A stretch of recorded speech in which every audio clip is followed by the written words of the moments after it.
IELTS readingni va General English readingni oshirgani top 4ta artikel vebsayti. Number 4 ion.com. Bu vebsaytda B2 va C1, C2 darajada artikellar bor va artikellarni albatta listening tarzida ham eshitib, bemalol bir vaqtning o'zida listening va readingni oshirsangiz bo'ladi. Number 3 Smithsonian Magazine. Bu vebsaytda artikellar C1 darajada bo'ladi va artikellarni bemalol o'qib, xohlagan artikelni tanlab, bemalol readingizni oshirsangiz bo'ladi.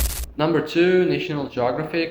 Bu vebsayt juda ham mashhur va bu vebsaytda siz topiklarni o'zingiz tanlab, misol uchun history, science, news bo'lishi mumkin va bemalol mazza qilib o'qib, readingni oshirsangiz bo'ladi. Number 1 bbc.com.